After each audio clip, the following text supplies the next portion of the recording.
Eksepsi Nikita Mirzani resmi ditolak oleh Majelis Hakim. Tapi tunggu dulu sahabat cendol, jangan buru-buru menilai. Nah, sahabat cendol, hari ini Majelis Hakim membacakan putusan selaya dalam perkara yang menyeret nama Nikita Mirzani dan Ismail Marzuki.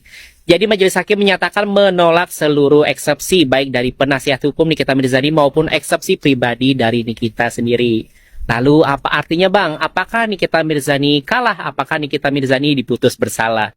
Jawabannya tidak teman-teman. Ini penting banget untuk kita pahami ya. Jadi penolakan eksepsi bukan berarti vonis. Bukan juga akhir dari segalanya. Ini justru pintu masuk menuju babak utama proses pembuktian.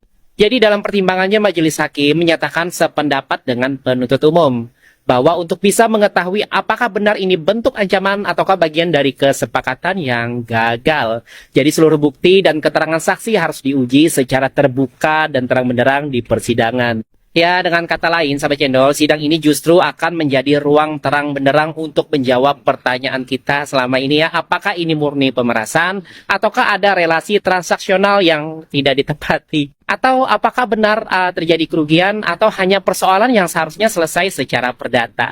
Dan inilah kesempatan bagi Nikita Mirzani ya sahabat cendol untuk membuktikan secara hukum bahwa dia memang tidak bersalah. Nah, bagi pendukung kita tetap kuat, tetap tenang.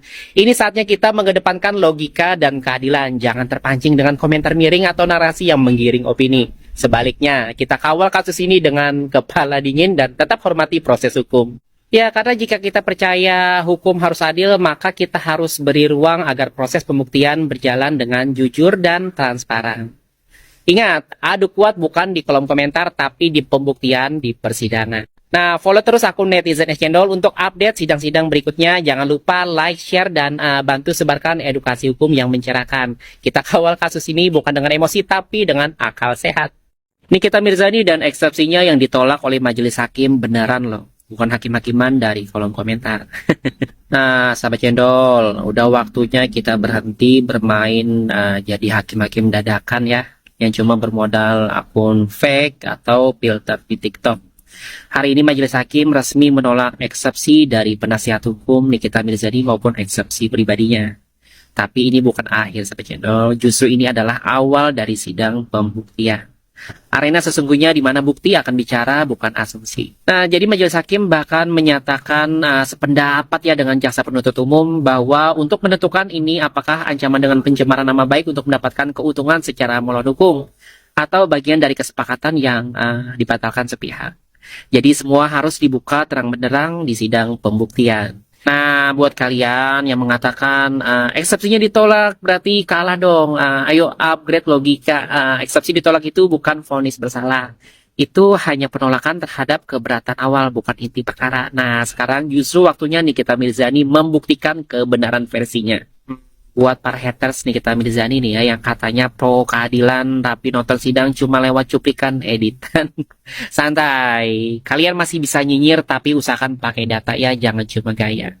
Nah, sahabat cendol, ini bukan soal menang dan kalah, ini soal uji pembuktian. Karena hukum itu berjalan dengan tahapan dari pelaporan, penyelidikan, penuntutan, sidang eksepsi, pembuktian, hingga pembelaan. Jadi apapun nanti hasilnya ya, kita bisa belajar cara kerja hukum yang sesungguhnya, bukan versi FYP atau buzzer akun bayangan. Nah, info tambahan buat sahabat cendol, sidang pembuktian akan digelar pada tanggal 24 Juli tahun 2025. Di sanalah fakta akan bicara.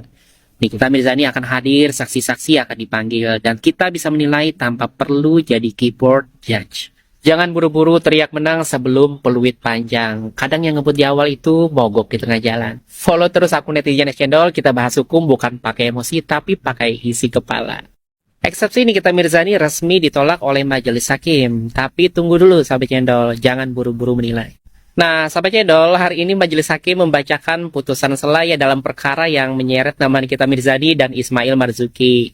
Jadi Majelis Hakim menyatakan menolak seluruh eksepsi baik dari penasihat hukum Nikita Mirzani maupun eksepsi pribadi dari Nikita sendiri. Lalu apa artinya bang? Apakah Nikita Mirzani kalah? Apakah Nikita Mirzani diputus bersalah? Jawabannya tidak teman-teman. Ini penting banget untuk kita pahami ya. Jadi penolakan eksepsi bukan berarti vonis. Bukan juga akhir dari segalanya. Ini justru pintu masuk menuju babak utama proses pembuktian. Jadi dalam pertimbangannya Majelis Hakim menyatakan sependapat dengan penuntut umum bahwa untuk bisa mengetahui apakah benar ini bentuk ancaman ataukah bagian dari kesepakatan yang gagal. Jadi seluruh bukti dan keterangan saksi harus diuji secara terbuka dan terang-benderang di persidangan. Ya, dengan kata lain, sahabat cendol, sidang ini justru akan menjadi ruang terang benderang untuk menjawab pertanyaan kita selama ini ya, apakah ini murni pemerasan, ataukah ada relasi transaksional yang tidak ditepati, atau apakah benar terjadi kerugian, atau hanya persoalan yang seharusnya selesai secara perdata. Dan inilah kesempatan bagi Nikita Mirzani ya sahabat cendol untuk membuktikan secara hukum bahwa dia memang tidak bersalah. Nah, bagi pendukung Nikita tetap kuat, tetap tenang. Ini saatnya kita mengedepankan logika dan keadilan. Jangan terpancing dengan komentar miring atau narasi yang menggiring opini. Sebaliknya, kita kawal kasus ini dengan kepala dingin dan tetap hormati proses hukum. Ya, karena jika kita percaya hukum harus adil, maka kita harus beri ruang agar proses pembuktian berjalan dengan jujur dan transparan. Ingat, adu kuat bukan di kolom komentar, tapi di pembuktian di persidangan. Nah, follow terus akun Netizen Es Cendol untuk update sidang-sidang berikutnya. Jangan lupa like, share, dan bantu sebarkan edukasi hukum yang mencerahkan. Kita kawal kasus ini bukan dengan emosi, tapi dengan akal sehat. Nota eksepsi keberatan dari Niki ditolak semuanya. Ya, kita berharap Nikita dan Mail yang semua nota eksepsi keberatannya ditolak oleh hakim yang terhormat, semoga lebih kuat dan lebih mempersiapkan ke depannya. Minggu depan Kamis akan sidang, saksi-saksi harus hadir. Ya, saksi-saksi harus hadir. Kamu pelapor harus hadir dong. Kan kamu yang mendalilkan, terus kamu dong yang yang harus jemput bola ya. Kita tunggu minggu depan hadir supaya sidang berjalan lancar. Oke guys, singkat aja ya. Hari ini sidang yang cukup melelahkan karena biarpun singkat ya, acaranya itu cuma pembacaan sidang sela dari hakim terhadap tanggapan dari eksepsi Niki dan penolakan dari JPU, Jaksa Penuntut Umum. Tetapi tetap nggak tahu kenapa bener-bener bikin draining ya, bikin capek aja gitu. Karena juga kayaknya tadi tuh banyak banget orang, lebih banyak dari yang biasanya. Dan hasilnya adalah eksepsinya ditolak. Itu wajar ya, karena jarang banget eksepsi diterima oleh hakim, tuh jarang banget terjadi. Dan ini bukan akhir, jadi jangan julid ya kalian yang ngebelain kubu sana. Karena dengan ditolak berarti harus ada sidang selanjutnya, yaitu untuk memanggil semua saksi dan menggelar bukti-buktinya. Sehingga ini yang kita tunggu-tunggu semua ya. Kita bisa lihat secara langsung, bisa dengar, bisa paham banget gitu loh. Kenapa sih hal ini terjadi? Ada apa sih sebenarnya? Siapa sih yang menghubungi duluan? Gimana sih emosinya saat si RG ini berbicara kepada mungkin Dr. Oki atau Mail atau Niki atau siapapun. Mungkin ada Doktif, ada siapapun deh yang terkait gitu. Jadi kita akan bisa menilai di situ dari cara berbicaranya, intonasi suaranya, terus kronologisnya, ya, siapa yang mencari, bagaimana barang yang sedang dipermasalahkan tersebut, yaitu skincare dan lain-lainnya. Juga pasti akan ada banyak saksi-saksi ahli, karena ini menyangkut skincare, di mana skincare ini kan pasti ada penelitiannya, ada pembuktian bahwa memang berbahaya, memang sesuai seperti apa yang sudah direview oleh Niki gitu kan. Ya, ini semua pasti kita akan melihat dengan mata kepala sendiri, akan mendengar dengan telinga kita sendiri, sehingga kita bisa tahu dengan pasti kejadiannya ya guys.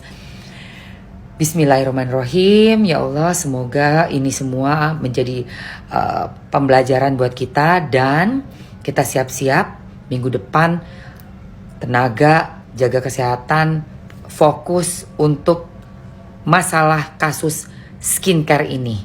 Jangan sampai kendor, jangan sampai kita patah semangat. Tapi justru ini baru dimulai guys. Biarpun udah yang ke-9 ya buat gue. Kan aku udah 8 kali datang. Tapi yang ke-9 ini adalah pertama kali. Berarti ini dimulai lagi nih. Riset nih yang pertama nih. Kita saksikan pertarungan barang bukti, data, fakta, dan kronologis dari kasus skincare ini. Oke? Gimana kalau menurut kalian? Nikita Mirzani itu penjahat, Nikita Mirzani itu sindikat pemeras. Buktinya udah jelas, apalagi yang bisa dibantah. Oh, come on guys. Ini era digital, semua bisa diakses dan dicek ya. Sudah bukan zamannya asal teriak main vonis di kolom komentar. Sudah saatnya kita upgrade literasi hukum, bukan justru terjebak pada narasi yang belum tentu diuji secara adil. Saya sepakat ya bahwa semua bentuk kejahatan wajib diungkap secara terang benderang, termasuk kasus Nikita Mirzani dan Ismail Marzuki yang hari ini sedang ramai dibicarakan. Tapi jangan lupa sampai cendol, hukum di Indonesia itu mengenal asas praduga tak bersalah. Ada mekanisme persidangan yang harus kita hormati. Nah, kemarin Nikita Mirzani memang gagal di eksepsi, tapi justru dari sinilah kasus ini masuk ke tahap pembuktian sampai cendol. Bukti-bukti yang katanya jelas, fakta itu akan diuji ya. Diuji secara resmi di ruang sidang, bukan di komentar media sosial. Jadi, stop main hakim-hakiman. Kalau memang yakin ada kejahatan ya, biarkan semua bukti dibuka di depan majelis hakim. Mau dukung Nikita Mirzani atau Dr. Reza Gladys ya, yang penting sekarang jangan ikut menyebar hoax, jangan menuduh tanpa dasar, dan mari kita kawal proses hukum ini ya dengan akal sehat dan hati yang terbuka. Saya netizen Cendol, belajar hukum dengan cara santai tapi tetap kritis dan rasional. Follow terus akun netizen Cendol kalau kalian setuju bahwa hukum itu urusan serius, bukan drama komentar semata. Nikita Mirzani membawa berkah bagi semua kalangan. Ngaku nggak lu? Nah, sahabat cendol, tidak bisa dipungkiri ya bahwa kasus Nikita Mirzani justru membawa berkah baik bagi para pendukung maupun para haters. Coba deh kalian cek akun-akun yang bahas kasus Nikita Mirzani, pasti rame banget malah. Bahkan netizen cendol juga tidak bisa menampik ya, termasuk dalam lingkup tersebut. Kita ikut meramaikan, ikut menyoroti, tapi tidak asal tuduh. Tapi sahabat cendol, sebenarnya menurut netizen cendol ya, ada hal yang jauh lebih besar bisa kita petik dari kasus hukum Nikita Mirzani. Kita semua, termasuk saya pribadi, dapat belajar tentang bagaimana proses hukum bekerja di Indonesia. Nah, dengan adanya kasus Nikita Mirzani, saya jadi semangat lagi membuka literatur hukum, baca undang-undang, dan cek jurnal-jurnal hukum ya. Dan semua itu netizen cendol sajikan dan bahas kembali untuk sahabat cendol semua. Nah, kasus Nikita Mirzani membuka mata kita semua tentang bagaimana proses hukum dimulai ya, dari penetapan tersangka, eksepsi, putusan sela, hingga masuk ke pokok perkara, bahkan nanti ke pembuktian. Tapi ingat ya, sahabat channel, dalam hiruk pikuk informasi seperti ini, tidak semua yang kalian lihat itu netral atau objektif. Banyak info yang framingnya berat sebelah, maka pandai-pandailah untuk memilih informasi. Dan jangan asal telan mentah-mentah. Nah, sahabat cendol, dalam setiap perkara hukum, termasuk kasus hukum Nikita Mirzani ya, tidak ada opini yang mutlak kebenaran dan tidak ada pendapat yang benar-benar salah. Kebenaran yang sejati dan hakiki hanya milik Tuhan Yang Maha Esa. Dan di dunia hukum, kebenaran itu harus dibuktikan di ruang sidang lewat fakta, saksi, dan akhirnya ketukan palu hakim. Dan kalau kalian benar-benar peduli dengan keadilan, sahabat cendol, yuk mulai biasakan mengakses sumber yang kredibel. Bukan cuma dari gosip dan potongan-potongan video viral. Ikuti terus netizen cendol biar kalian gak ketinggalan edukasi hukum ringan tapi berbobot.